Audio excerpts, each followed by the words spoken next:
What's up? What's happening? What is going on? Cantaloupe's couple big announcements here. First, since I'm in Colorado, I'm trying to find somewhere to stay in Aspen for the X Games. It's this weekend, and if you could hook me up, let me know. I'm trying to not spend $1,000 for a hotel. Next, the XFL is coming back, so we got to talk about it. I mean, after lasting 1 year, losing millions, and having NBC back out of its broadcasting contract, what on earth could go wrong this time? Vince McMahon pledged that he will make sure he finds suitable players for his league. We think we can help. Today we present 10 football players who'd be perfect for the new XFL. Johnny Manziel. While Manziel has been rumored to join the CFL, we think the XFL is calling his name. Yes, Vince McMahon said that players with criminal backgrounds cannot enter the league, but Darrelle Revis of ESPN reported that he had not been ruled out yet for being able to join the league. The XFL is sure to bring a more anything goes and hardcore style of football.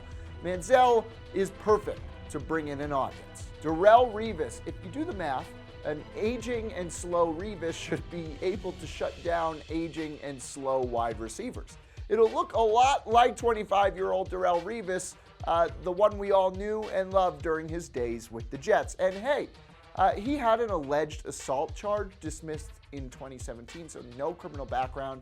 Let the man play. Jamal Charles. Charles will be 33 in 2020. The guy has an obvious desire to play. Despite so many knee injuries, he's still out there grinding. It's extremely unlikely any NFL team will want him in 2020. So if he still wants to play, I'm sure there will be an option for him to play in the XFL. Michael Vick. Vick made an appearance in a new flag football league this summer, and it looked like he still absolutely had enough in his tank to keep playing. There's his criminal record, yes, but fans will flock for the Michael Vick experience. What is it, 3.0 now? He'd be 39 in 2020. I'm sure his arm would be able to do incredible things. Not so sure about his feet, but something tells me he could still be the fastest guy on the field. Brandon Browner. Browner is a perfect fit for the old school style of the XFL. Browner led the NFL in penalties during the 2014 and 2015 seasons. In the latter year, he set a record for most penalties taken in a year since the league began recording the stat in '99. What more can we say? If Browner's allowed to hold, hit, trip, whatever, why not join the XFL? Trent Richardson. Let's just blame the Cleveland Browns for ruining Trent Richardson's career for a second. T-Rich last played in the NFL in 2014, but joined the CFL 3 years later. Richardson may be looking for bigger opportunities, and the XFL may just be it. And he'd still only be 29 in 2020. Tim Tebow.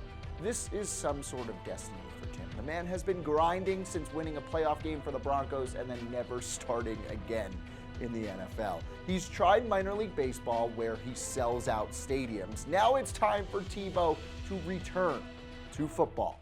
Make your way to the XFL and lead a team who appreciates you to victory. Adrian Peterson. Adrian Peterson's best days are more than likely behind him, but Adrian Peterson doesn't think that. The man wants more touches. He demanded a trade out of New Orleans and then played a decent amount and pretty well in Arizona. But if Peterson wants his 20 carries a game, the XFL is all that he has left. James Harrison. If anyone is going to play until he's 45, it's James Harrison. The dude is an ageless wonder. The Steelers thought he was done, but a change of scenery, and now Harrison is competing for the Super Bowl and looking dominant in the process. And hey, he did say he wouldn't even piss on Goodell if he was on fire. Woo! Take a shot at Goodell and move over to the XFL. Colin Kaepernick. Vince was asked by a reporter if Colin Kaepernick could play in the XFL. Despite saying political stances would not be happening in the XFL, Vince said, "Why not?" And I agree. Why not? The guy almost won a Super Bowl. Colin Kaepernick probably isn't going to start in the NFL again, but we know the guy still wants to play football, and his fast running style is probably better suited for the XFL anyway. Kaepernick could be the face of the XFL for many years to come. It's an absolute no-brainer for both sides. What other players do you think would be perfect for the XFL? Let me know in the comments down below. Maybe Chad Ochocinco. He's still got a lot left, or at least he thinks he does on Twitter. Until next time, I'm Mike Cantalupo. If you live in Aspen, reach out to me.